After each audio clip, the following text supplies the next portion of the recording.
ओम श्री गणेशाय नमः। सेवै सुकृति साधु सुचि रामा, पावै सबे मन काम सिया रामा, बंदी बेद पुराण गण रामा, गाय बिमल गुण ग्राम सिया रामा, दीन दयाल बिरजु संभारे, हरौ नाथ मम संकट वारे। अर्थात पुण्य आत्मा पवित्र साधु उसकी सेवा करते हैं और सब मनोरथ पाते हैं। वेद और पुराणों के समूह भाट हैं जो उसके निर्मल गुणगानों का बखान करते हैं। को कही सकई प्रयाग प्रभाव, कलुष पुंज कुंजर मृग राव, अस तीरथ पति देखि सुहावा, सुख सागर रघुबर सुख पावा। अर्थात पापों के समूह रूपी हाथी के मारने के लिए सिंह रूप प्रयागराज का प्रभाव महत्म माहात्म्य कौन कह सकता है। ऐसे सुहावने तीर्थ राज का दर्शन कर सुख के समुद्र रघुकुल श्रेष्ठ श्री राम जी ने भी सुख पाया। कई से लख नहीं सखई सुनाई, श्री मुक्ति रथ राज बढ़ाई, करी प्रणाम देखत बन भागा, कहते पहा तमें अति अनुरागा। अर्थात उन्होंने अपने श्रीमुख से सीता जी, लक्ष्मण जी और सखा गोह को तीरथ राज की महिमा कहकर सुनाई।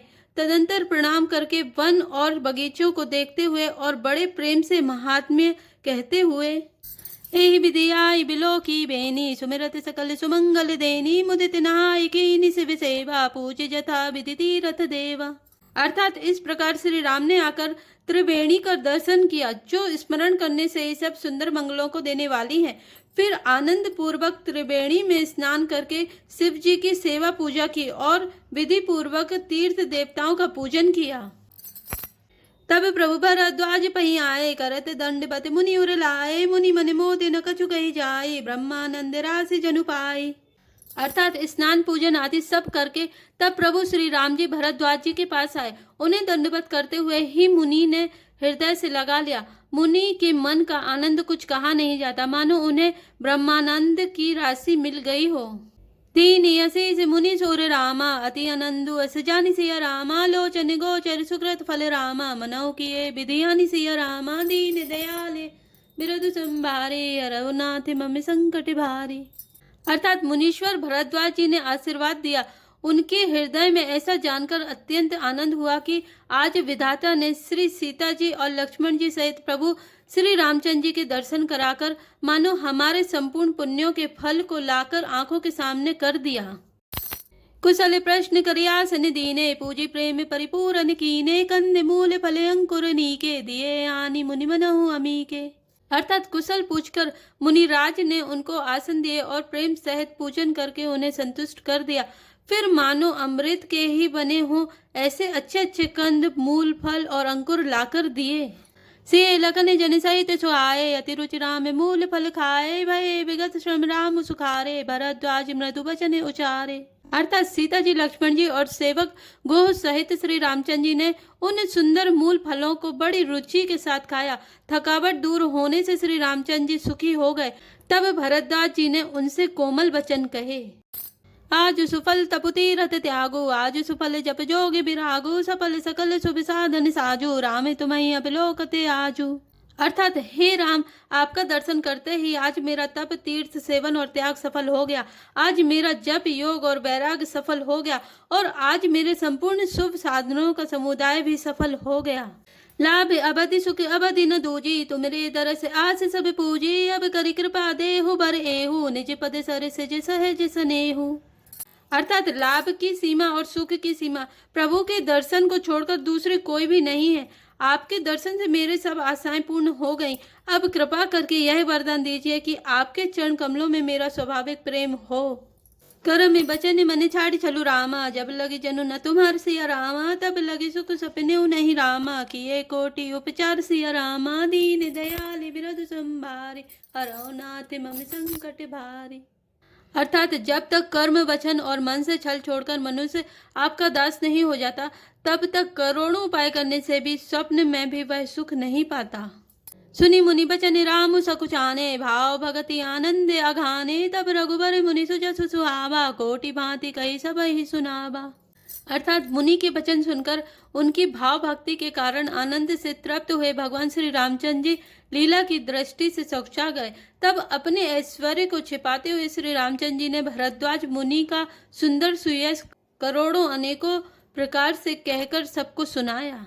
सो बरसो सब गुण गन गेहू, जही मुनि से तुम्हें आदर देहु। मुनि रघुवीर परस्पर नमहि, वचन अगोचर सुखी अनुभवहि।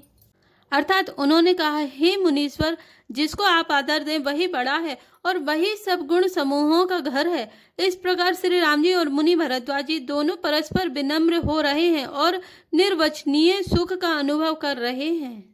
यह विधि पाई प्रयाग निवासी, बटु तापस मुनि सिद्ध उदासी। भरद्वाज आश्रम सवे आए, देखन दशरथ सुहन सुहाए। अर्थात यह श्री राम, लक्ष्मण और सीता जी के आने की खबर पाकर प्रयाग निवासी ब्रह्मचारी, तपस्वी, मुनि, सिद्ध और उदासी सब श्री दशरथ जी के सुंदर पुत्रों को देखने के लिए भरद्वाज जी के आश्रम पर आए। राम प्रणाम कीन सब काहू, मुदित भय लहि लोयन लाहू। देहि असीस परम सुख पाई, फिरे सराहत सुंदरताई। अर्थात श्री रामचंद्र जी ने सब किसी को प्रणाम किया। नेत्रों का लाभ पाकर सब आनंदित हो गए और परम सुख पाकर आशीर्वाद देने लगे। श्री राम जी के सौंदर्य की सराहना करते हुए वे लौटे। राम कीन विश्राम निसि रामा, प्रात प्रयाग नहाय सिया रामा। चले सहित सिय लगन जन रामा, मुदित मुनि सिरुनाय सिया रामा। दीन दयाल विरज संभारे, रघुनाथ मम संकट भारी। अर्थात श्री राम जी ने रात को वहीं विश्राम किया और प्रातः काल प्रयागराज का स्नान करके और प्रसन्नता के साथ मुनि को सिर नवाकर श्री सीता जी, लक्ष्मण जी और सेवक गोह के साथ वे चले। राम सप्रेम कहु मुनि पाहि, नाथ कहु हम कहि मग जाहि। मुनि मन बेहसी राम सन कहि, सुगम सकल मग तुम कहूँ आई। अर्थात चलते समय बड़े प्रेम से श्री राम जी ने मुनि से कहा, हे नाथ, बताइए हम किस मार्ग से जाएं। मुनि मन में हंसकर श्री राम जी से कहते हैं कि आपके लिए सभी मार्ग सुगम हैं। साथ लागी मुनि से बुलाए, सुनी मन मुदित 50 सके आए। सबहि राम पर प्रेम अपारा, सकल कहे मगु दीख हमारा। अर्थात फिर उनके साथ के लिए मुनि ने शिष्यों को बुलाया। साथ जाने की बात सुनते ही चित्त में हर्षित हो कोई 50 शिष्य आ गए। सभी का श्री राम जी पर अपार प्रेम है। सभी कहते हैं कि मार्ग हमारा देखा हुआ है। मुनि बटुचारि संग तब दीने, जिन बहु जन्म सुकृत सब कीने। करि प्रणाम ऋषि आय सुपाए, प्रमुदित हृदय चले रघुराय। अर्थात तब मुनि ने चुनकर 4 ब्रह्मचारियों को साथ कर दिया, जिन्होंने बहुत जन्मों तक सब सुकृत पुण्य किए थे। श्री रघुनाथ जी प्रणाम कर और ऋषि की आज्ञा पाकर हृदय में बड़े ही आनंदित होकर चले। ग्राम निकट जब निकसी जाए, देखी दरसु नरि नारी धाई। होई सनाथ जन्म फलु पाए, फिरहि दुखित मनु संग पठाई। अर्थात जब वे किसी गांव के पास होकर निकलते हैं, तब स्त्री पुरुष दौड़कर उनके रूप को देखने लगते हैं। जन्म का फल पाकर वे सदा के अनाथ सनाथ हो जाते हैं और मन को नाथ के साथ भेजकर शरीर से साथ न रहने के कारण दुखी होकर लौट आते हैं। विदा किए बटु विनय करी रामा, फिरे पाई मन काम सिया रामा। उतरी नहाय जमुन जल रामा, जो शरीर सम श्याम सिया रामा। दीन दयाल विरज संभारे, रघुनाथ मम संकट भारी। अर्थात तदंतर श्री राम जी ने विनती करके चारों ब्रह्मचारियों को विदा किया। वे मनचाही वस्तु अनन्य भक्ति पाकर लौटे। यमुना जी के पार उतरकर सबने यमुना जी के जल में स्नान किया, जो श्री रामचंद्र जी के शरीर के समान ही श्याम रंग का था। सुनत तीर बासी नर नारी, धाये निज निज काज बिसारी। लखन राम सिय सुंदरताई, देखी करे निज भाग्य बढ़ाई। अर्थात यमुना जी के किनारे पर रहने वाले स्त्री पुरुष यह सुनकर कि निषाद के साथ 2 परम सुंदर सुकुमार नवयुवक और एक परम सुंदरी स्त्री आ रही हैं, सब अपना अपना काम भूलकर दौड़े और लक्ष्मण जी, श्री राम जी और सीता जी का सौंदर्य देखकर अपने भाग्य की बड़ाई करने लगे। अति लाल सा बसई मन माही, नाव गाँव बूझत सकुचाही। जे तिन महु भय बिरिद सयाने, तिन करि जुगति राम पहचाने। अर्थात उनके मन में परिचय जानने की बहुत सी लालसाएं भरी हैं, पर वे नाम गांव पूछते सकुचाते हैं। उन लोगों में जो वयोवृद्ध और चतुर थे, उन्होंने युक्ति से श्री रामचंद्र जी को पहचान लिया। सकल कथा तिन सबहि सुनाई, बनहि चले पितु आय सुपाई। सुनि सब साध सकल पछताई, रानी राय कीन भले नाही।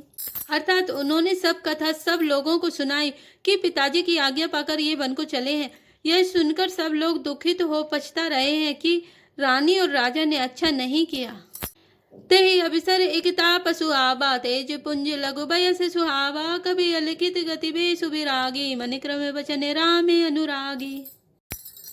अर्थात उसी अवसर पर वहां एक तपस्वी आया जो तेज का पुंज, छोटी अवस्था का और सुंदर था। उसकी गति कभी नहीं जानते, अथवा वह कभी था जो अपना परिचय नहीं देना चाहता। वह बैरागी के वेश में था और मन, वचन तथा कर्म से श्री रामचंद्र जी का प्रेमी था। इस तेजपुंज तापस के प्रसंग को कुछ टीकाकार छेपक मानते हैं और कुछ लोगों के देखने में यह अप्रासंगिक और ऊपर से जोड़ा हुआ सा जान पड़ता है, परंतु यह सभी प्राचीन प्रतियों में है। गोसाई जी अलौकिक अनुभवी पुरुष, पता नहीं यहाँ इस प्रसंग के रखने में क्या रहस्य है, परंतु यह छेपक तो नहीं है। इस तापस को जब कभी आलिखित गति कहते हैं तब निश्चय पूर्वक कौन क्या कह सकता है। हमारी समझ से ये तापस या तो हनुमान जी थे अथवा ध्यानस्थ तुलसीदास जी। सजल नयन तन पुलक निज रामा इष्ट देव पहचानि सिया रामा परे उदंड जिमिधर नितल रामा दशा न जाय बखानि सिया रामा दीन दयाल विरध संभारे हरौ नाथ मम संकट बार। अर्थात अपने इष्ट देव को पहचान कर उनके नेत्रों में जल भर आया और शरीर पुलकित हो गया। वह दंड की भांति पृथ्वी पर गिर पड़ा। उसकी प्रेम विहल दशा का वर्णन नहीं किया जा सकता। जय श्री राम, जय जय हनुमान।